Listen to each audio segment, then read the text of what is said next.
Cedrón, donde había un huerto, y entraron allí él y sus discípulos.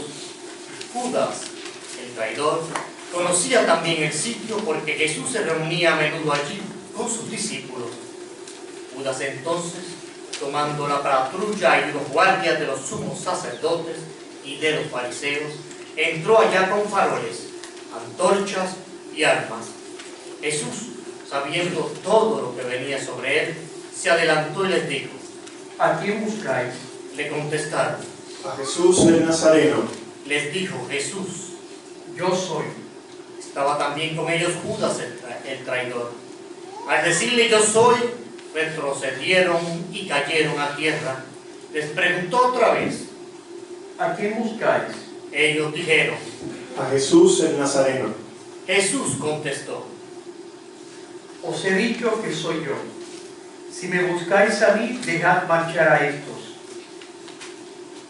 Y así se cumplió lo que había dicho.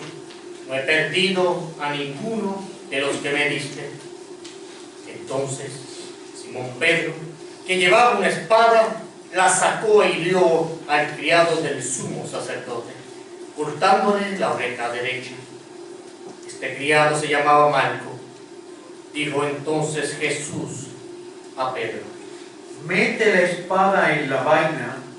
El cáliz que me ha dado mi padre, ¿no lo voy a beber? La patrulla, el tribuno y los guardias de los judíos prendieron a Jesús. Lo ataron y lo llevaron primero a Anás, porque era suegro de Caifás, sumo sacerdote aquel año. Era Caifás el que había dado a los judíos este consejo: conviene que muera un solo hombre por el pueblo. Simón Pedro y otro discípulo seguían a Jesús. Este discípulo era conocido del sumo sacerdote y entró con Jesús en el palacio del sumo sacerdote, mientras Pedro se quedó fuera a la puerta. Salió el otro discípulo, el conocido del sumo sacerdote, habló a la portera e hizo entrar a Pedro. La criada, que hacía de portera, dijo entonces a Pedro: ¿No eres tú también de los discípulos de ese hombre? Él le dijo: No lo soy. los criados, los guardias, habían encendido un brasero porque hacía frío y se calentaban. También Pedro estaba con ellos de pie, calentándose. El sumo sacerdote interrogó a Jesús acerca de sus discípulos y de la doctrina. Jesús le contestó: Yo he hablado abiertamente al mundo. Yo he enseñado continuamente en la sinagoga y en el templo, donde se reúnen todos los judíos, y no he dicho nada a escondidas. ¿Por qué me interrogas a mí? Interroga a los que me han oído. ¿De qué les he hablado? Ellos saben lo que he dicho yo. Apenas dijo esto, uno de los guardias que estaba allí le dio una bofetada a Jesús diciendo: ¿Así contestas al sumo sacerdote? Jesús respondió: Si he faltado al hablar, muestra en qué he faltado. Pero si he hablado como se debe, ¿por qué me pegas? Entonces Anás lo envió a Caifás, sumo sacerdote. Simón Pedro estaba en pie calentándose y le dijeron: ¿No eres tú también de sus discípulos? Él lo negó diciendo: No lo soy. uno de los criados del sumo sacerdote, pariente de aquel a quien Pedro le cortó la oreja, le dijo: ¿No te he visto yo con él en el huerto? Pedro volvió a negar y enseguida cantó un gallo. Llevaron a Jesús de casa de Caifás al pretorio.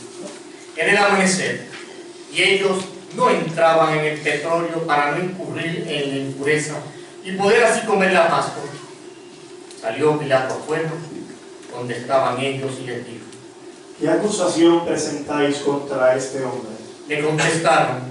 Si este no fuera un malhechor, no te lo entregaríamos. Pilato les dijo: Lleváoslo vosotros y buscadlo según vuestra ley. Los judíos le dijeron: No estamos autorizados para dar muerte a nadie. y así se cumplió lo que había dicho Jesús, indicando de qué muerte iba a morir. Entró otra vez Pilatos en el petróleo. Llamó a Jesús y le dijo: ¿Eres tú el rey de los judíos? Jesús le contestó: ¿dices eso por tu cuenta o te lo han dicho otros de mí? Pilato replicó: ¿Acaso soy yo judío? Tu gente y los sumos sacerdotes te han entregado a mí. ¿Qué has hecho? Jesús le contestó: Mi reino no es de este mundo. Si mi reino fuera de este mundo, mi guardia había luchado para que no cayera en manos de los judíos, pero mi reino no es de aquí. Pilato le dijo: Con que tú eres rey. Jesús le contestó: Tú lo dices, soy rey. Yo para esto he nacido y para esto he venido al mundo, para ser testigo de la verdad. Todo el que es de la verdad escucha mi voz. Pilato le dijo: ¿Y qué es la verdad? Dicho esto, salió otra vez a donde estaban los judíos y les dijo: Yo no encuentro en él ninguna culpa. Es costumbre entre vosotros que por Pascua ponga a uno en libertad. ¿Queréis que os suelte al rey de los judíos? Volvieron a gritar. A ese no, a Barrabás. El tal Barrabás era un bandido. Entonces Pilato tomó a Jesús y lo mandó a azotar. Los soldados trenzaron una corona de espinas, se la pusieron en la cabeza y le echaron por encima un manto color púrpura. Y acercándose a él le decían: Salve, rey de los judíos. y le daban bofetadas. Pilato salió otra vez afuera y les dijo: Mirad, os lo saco afuera, para que sepáis que no encuentro en él ninguna culpa. Y salió Jesús afuera, llevando la corona de espinas y el manto color púrpura. Pilato les dijo: Aquí lo tenéis. Cuando lo vieron, los sumos sacerdotes y los guardias gritaban. Crucifícalo, crucifícalo. Pilato les dijo: Lleváoslo vosotros y crucificadlo, porque yo no encuentro culpa en él. Los judíos le contestaron: Nosotros tenemos una ley, y según esa ley tiene que morir, porque se ha declarado hijo de Dios. Cuando Pilato oyó estas palabras, se asustó aún más, y entrando otra vez al pretorio, dijo a Jesús: ¿De dónde eres tú? Pero Jesús no le dio respuesta, y Pilato le dijo: A mí no me hablas. ¿No sabes que tengo autoridad para soltarte y autoridad para crucificarte? Jesús le contestó: No tendrías ninguna autoridad sobre mí si no te lo hubieran dado de lo alto. Por eso el que me ha entregado a ti tiene un pecado mayor. Desde este momento, Pilato trataba de soltarlo, pero los judíos gritaban: Si sueltas a ese, no eres amigo del César. Todo el que se declara rey está en contra del César. Pilatos entonces, al oír estas palabras, sacó afuera a Jesús y lo sentó en el tribunal, en el sitio que llaman el enlosado, en hebreo, Gábata. Era el día de la preparación de la Pascua, hacia el mediodía. Y dijo Pilato a los judíos: Aquí tenéis a vuestro rey. Ellos gritaron. Fuera, fuera, crucifícalo. Pilato les dijo. A vuestro rey voy a crucificar. Contestaron los sumos sacerdotes. No tenemos más rey que el César. Entonces se lo entregó para que lo crucificaran. Tomaron a Jesús y él, cargando con la cruz, salió al sitio llamado de la calavera, que en hebreo se dice Gólgota, donde lo crucificaron, y con él a otros dos, uno a cada lado, y en medio Jesús. Y Pilato escribió un letrero y lo puso encima de la cruz. En él estaba escrito: Jesús el Nazareno, el rey de los judíos. Leyeron el letrero muchos judíos, porque estaba cerca el lugar donde crucificaron a Jesús, y estaba escrito en hebreo, latín y griego. Entonces los sumos sacerdotes de los judíos dijeron a Pilato: No escribas el rey de los judíos, sino, este ha dicho, soy el rey de los judíos. Pilato les contestó: Lo escrito, escrito está. Los soldados, cuando crucificaron a Jesús, cogieron su ropa, haciendo 4 partes, una para cada soldado, y apartaron la túnica. Era una túnica sin costura, tejida toda de una pieza de arriba abajo, y se dijeron: No la rasguemos, sino echemos a suerte, a ver a quién le toca. Así se cumplió la escritura. Se repartieron mis ropas y echaron a suerte mi túnica. Esto hicieron los soldados. Junto a la cruz de Jesús estaba su madre, la hermana de su madre, María, la de Cleofás, y María la Magdalena.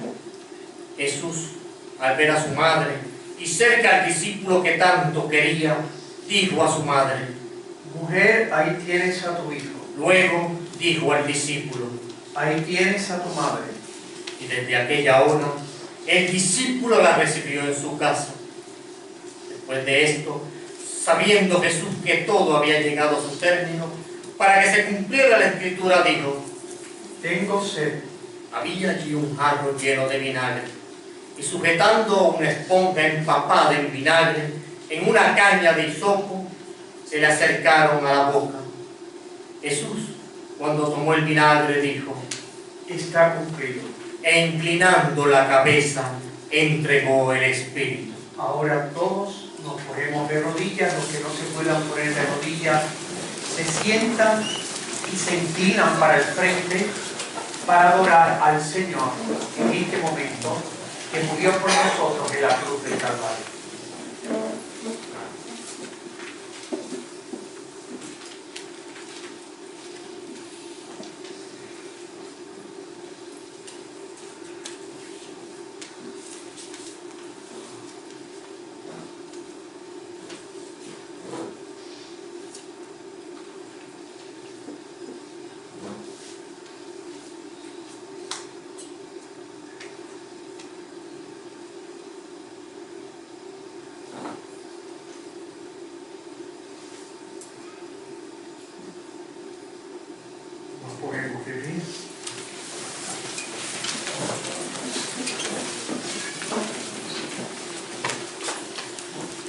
Los judíos entonces, como era el día de la preparación, para que no se quedaran los cuerpos en la cruz el sábado, porque aquel sábado era un día solemne, pidieron a Pilato que les quebrara las piernas y que los quitara.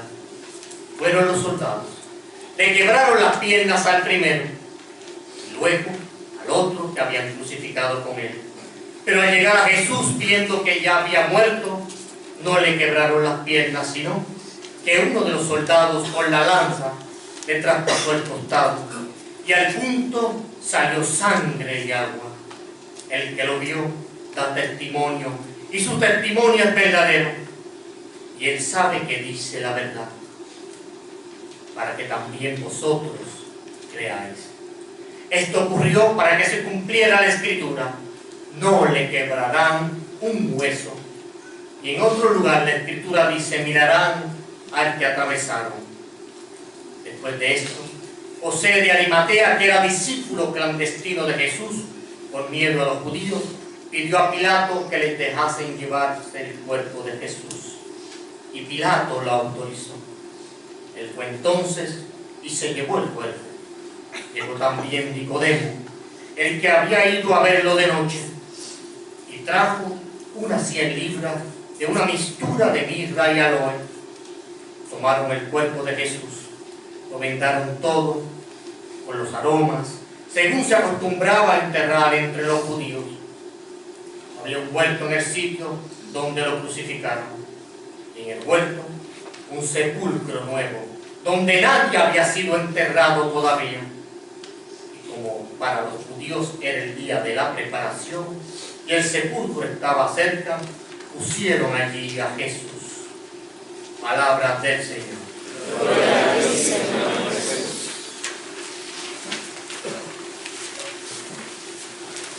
Pueden sentarse.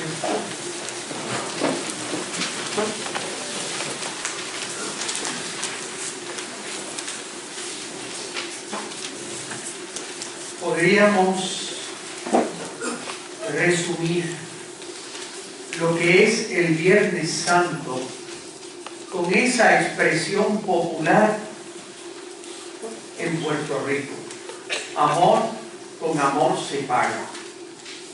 Cada detalle que nosotros vamos contemplando de la pasión de Jesucristo: corona de espinas, sed abrasadora, crucifixión terrible, desprecio, muerte. Cada uno de estos detalles que parecen simplemente arrancados de una página de periódico y de tragedia, son para nosotros los creyentes expresión elocuente de cuánto nos ama Dios. Más que detalles de una crónica trágica, son expresión hasta dónde ha llegado el amor, hasta el extremo de Dios por nosotros. Hasta dónde ha llegado ese amor. Y como decía una canción italiana que se canta durante el tiempo de Navidad. ¿Quieren que se la cante? Pero no lo voy a cantar hoy. Esa canción italiana, que es muy hermosa y es muy tradicional, en la Italia que se llama meridional, que es la Italia del sur, es la más parecida a nosotros, el mundo latinoamericano, porque todos los latinoamericanos, como ese mundo del sur de Europa, España del sur, Italia del sur, son de identidad mediterránea, somos de identidad mediterránea. Por lo tanto, los sentimientos son parte de nuestra personalidad cultural. Hay gente que son mucho más mentales y hay otros que accedemos a la realidad por los sentimientos. Y eso es parte de nuestro mundo latinoamericano y sin duda del sur de Italia y del sur de España. Ustedes ven que los relatos de la pasión, como los relatos del nacimiento de Jesús, intentan suscitar en nosotros sentimientos de compasión solidaria y de generosidad amorosa. Por eso hay una canción italiana durante Navidad que evoca al Jesús que viene a la grota, como dice, que a la gruta. Según una antigua tradición, él nace en una gruta o en una cueva donde se ponían los animales. Y allí dice, viene él al frío, viene al hielo, viene al sufrimiento. Y dice la canción, ¿cuánto te costó el habernos amado? Eso dice la canción. ¿Cuánto te ha costado el haberte amado? ¿Cuánto te ha costado el habernos amado? Porque lo que uno ve en la cruz del Calvario, ¿cuánto le costó a Dios arrancarnos de una vida mediocre, que es la vida del pecado, en el cual nosotros, con esa ilusión de un libertinaje que nos arranca de Dios, con la ilusión del hijo de la parábola, del hijo pródigo, que queriendo ser feliz, confunde el libertinaje con libertad y termina, jóvenes que me escuchan, todos estamos en esa onda juvenil, ¿sí? Todos somos jóvenes, ¿verdad? Y precisamente ese joven de la parábola del hijo pródigo, que confunde libertinaje con libertad, que confunde el hacer lo que me dé la gana, que es el libertinaje, termina precisamente destruyéndose. Termina en lo más bajo que puede llegar un ser humano, cuando se aleja del amor de Dios. Cuando se aleja de ese amor que le está invitando a una libertad que sea autodirigirme al bien que me dignifica y no libertinaje descontrolado que me lleva a la destrucción del mal. Porque el mal, el pecado, se presenta atrayente. Uno dice, pero es que se ve bueno. El pecado es un bien deficiente, porque el hombre que peca, y es lo que nos recuerda el Viernes Santo, Dios ha querido arrancarnos del pecado sacrificándose por nosotros en la cruz del Calvario para salvar al esclavo. Has entregado al hijo, dice una antigua canción latina. Para salvar al esclavo entregaste al hijo.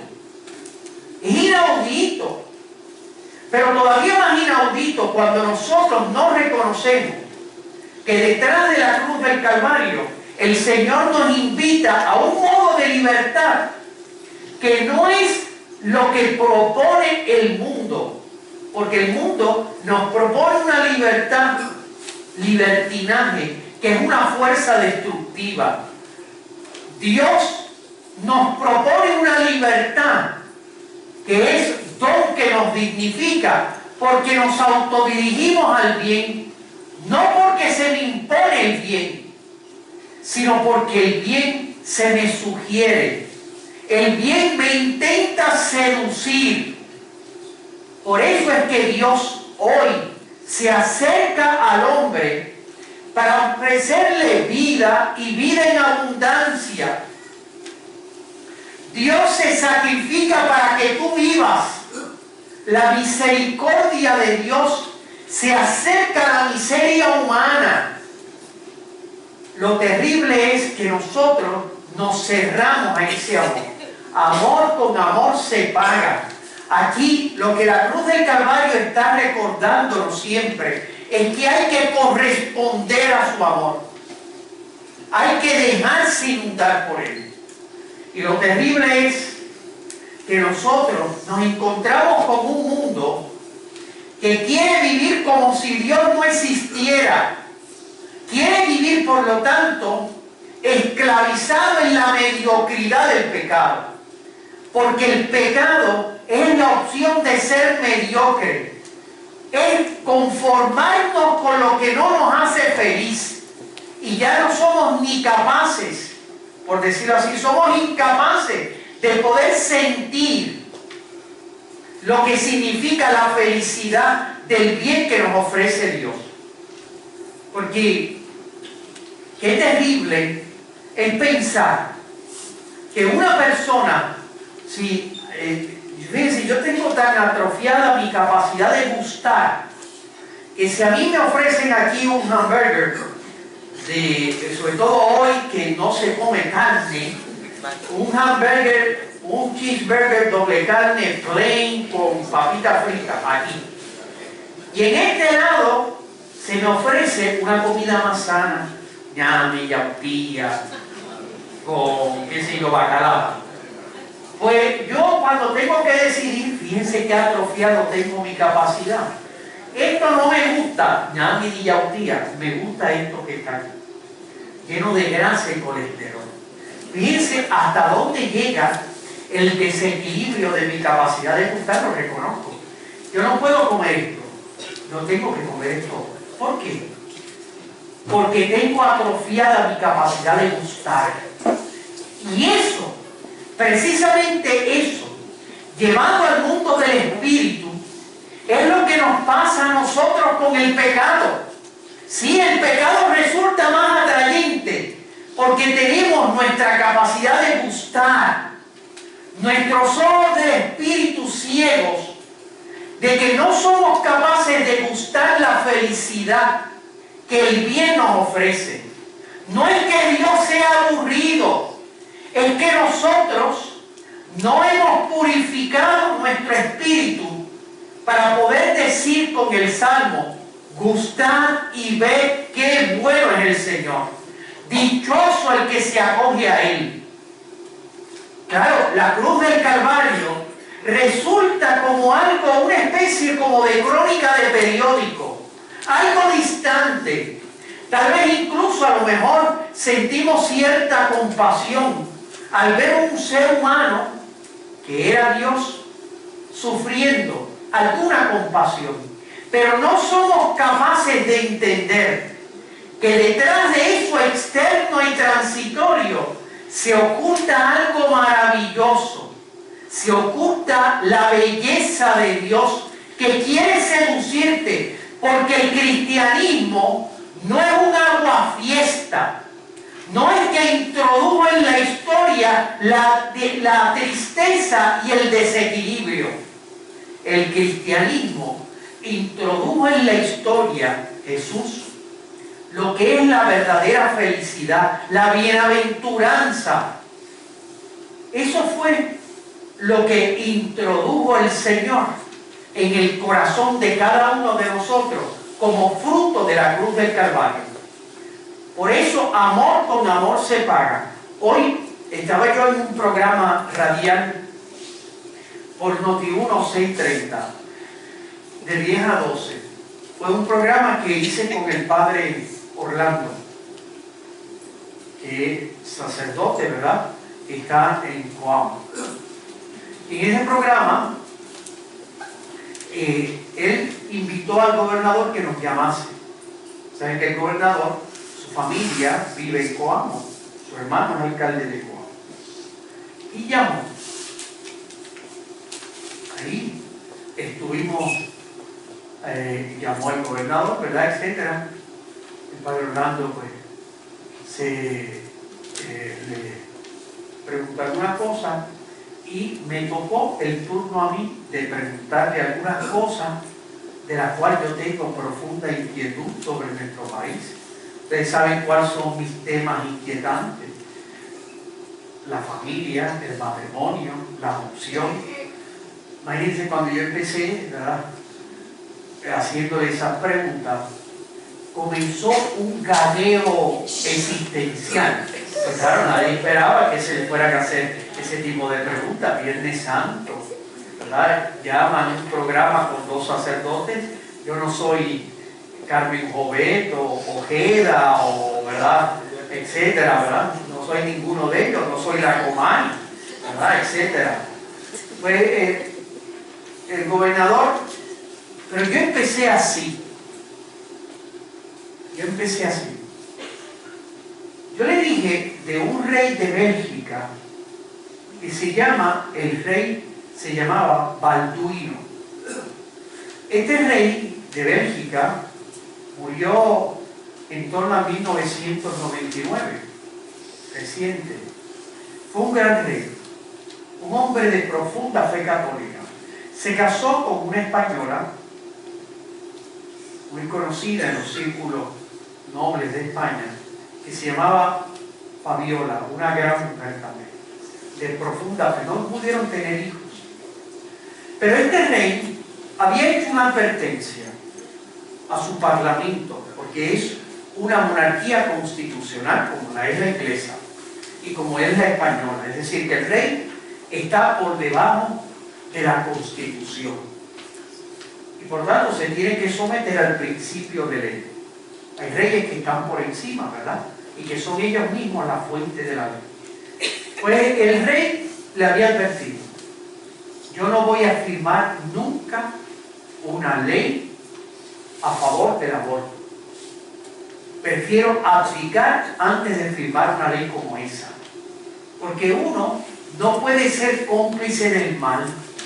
Porque cuando uno cree en algo, y es tal vez lo que la cruz del Calvario nos está recordando, vale la pena uno morir por aquello que cree y ama.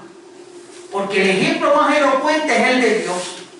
Porque nos amó, murió por nosotros en la cruz del Calvario. No fueron las circunstancias externas los que determinaron el rumbo del Señor. Fue un acto de libertad apasionante, fruto del amor. Eso fue la cruz del Calvario. Si ustedes escucharon bien el relato del Evangelio de San Juan, cada vez que él decía yo soy, todos los que estaban alrededor caían en el suelo. Porque esa palabra que él utilizó, yo soy, es la expresión que te pregunten mi nombre, tú le vas a decir yo soy, me envía a ustedes. Esa palabra, esa expresión manifiesta de que el Señor tenía todo bajo su control. Se lo dijo a Pilato: aquí nadie me está entregando, tú no tienes ninguna autoridad sobre mí si no se te hubiese dado de lo alto. Es así. Un acto de libertad, no una tragedia inesperada. Y cuando uno actúa en conciencia, nunca hay acontecimientos inesperados, porque siempre uno es consecuente con aquello que cree y ama. Así es el ejemplo de Dios. Y resulta atrayente, porque la ley del amor, decía uno de nuestros patriotas puertorriqueños, la ley del amor y la ley del sacrificio no admiten separación. Y yo le decía de este ejemplo de este rey.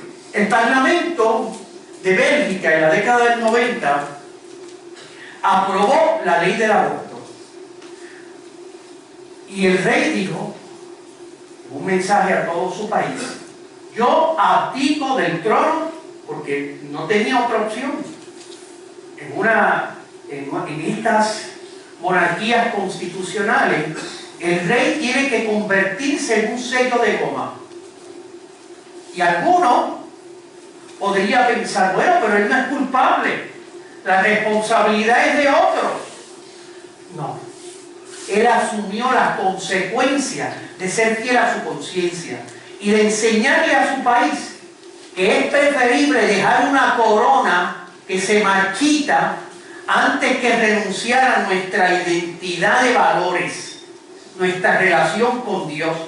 Vale la pena sacrificarse por Dios, porque Dios se ha sacrificado por mí. Vale la pena. Y abdicó. La abdicación duró 48 horas. El Parlamento fue por encima de este veto del rey, y después que lo aprobaron, lo restituyeron en el trono. Pero actuó con conciencia. Y si algo nos dice Viernes Santo, es que uno no puede ir en las cuestiones del amor. Uno no puede ir por la vida pensando, voy a llegar hasta aquí. El amor como Dios es infinito, porque Dios es amor. Y si uno no entiende eso, que el amor no tiene tiempo, es para siempre. Que el amor no pone obstáculos, se entrega sin medida, cree sin medida, espera sin medida. El amor no pasa jamás. Por eso, cuando yo le dije eso a nuestro gobernador, ¿verdad? Porque claro, aquí se van a plantear cosas bien importantes en nuestra sociedad. Cosas que son más importantes que simplemente resolver las cuestiones económicas. Porque mire, un país puede ser millonario y ser un país de la maldición. Porque ¿de qué me vale ser millonario si al final yo no tengo lo que produce la verdadera felicidad del corazón humano? Estas artistas y estos artistas que son millonarios son las personas más desgraciadas que uno pueda conocer. Tienen fama, tienen belleza, tienen dinero, pero son las personas más tristes, porque la felicidad del corazón humano está en encontrarse con el amor con mayúscula que se llama Dios. Cuando yo iba a empezar, ¿verdad?, le hice esa alusión al gobernador, y le dije, bueno, ahora que se va a plantear las cuestiones de familia, matrimonio, las cuestiones de la adopción, su secretario, es un secreto entre nosotros, le envió un mensaje al padre Orlando, no a mí, padre Orlando. Yo creía que solamente le iban a preguntar sobre Viernes Santo. Claro, Orlando me lo enseñó, ¿verdad? Porque yo ya tenía el cuchillo entre los dientes, ¿verdad? Ya yo tenía la víctima y ya le iba casi, pero entonces ante eso, ¿verdad? Pues entonces yo cambié estrategia, ¿verdad? Y me puse bien cariñoso, ¿verdad? Me dijo el joven, no lo voy, etcétera, y empecé a hablarle, porque sin duda es una persona buena, de fe. Y le dije, bueno, gobernador, ¿y usted ora? Yo sentía que la otra línea hacía... Y entonces empezó a hablarme, ante estos problemas, le dije, lo que estamos enfrentando como sociedad, que son problemas bien difíciles, y que a veces no encuentra solución, ¿usted ora? Y me dijo, todos los días estoy orando por la situación. Es verdad, es que hay cosas que no hay solución humana, visible, ¿verdad? Estoy orando, ¿verdad? Y por lo tanto, yo creo, y les traigo este hecho, para que ustedes se den cuenta que la cruz del Calvario, nuestro modelo de amor, no es un cupido, no es un cupido que traspasa un corazón. Nuestro modelo de amor, que nos apasiona, que no nos aburre, es precisamente la cruz del Calvario. Ese es nuestro símbolo de amor. No de maldición, sino de amor. Porque la ley del sacrificio y la ley del amor no admiten separación. Por eso le pedimos a la Virgen María. Fíjense bien. Junto a la cruz del Calvario, nos dice el Evangelio de hoy, se encontraba María. Y ella dio su contribución con su sufrimiento para que nosotros tuviésemos vida. Dice el apóstol Pablo, suplo en mi carne lo que falta a la pasión de Cristo en favor de su cuerpo, que es la iglesia. Tú y yo, como la Virgen María, podemos colaborar con Cristo a través de nuestro sufrimiento para que el mundo viva. María, desde la cruz del Calvario, dio su aportación única e insustituible para que tú y yo podamos ser felices. ¿Cómo no agradecerle no solamente al Dios que sobre la cruz del Calvario murió, sino también a esa criatura que con vocación de mamá colaboró con Dios, engendrándonos con su sufrimiento para que fuésemos felices? Por eso es que la Iglesia le da un título corredentora. Precisamente ella no es el Redentor, ella es corredentora, colabora con el Redentor. Gracias, es lo menos que le podemos decir a María, porque en ella se cumplen las palabras del apóstol Pablo. Suplo en mi carne lo que falta a la pasión de Cristo en favor de su cuerpo, que es la iglesia. Así sea. Amén.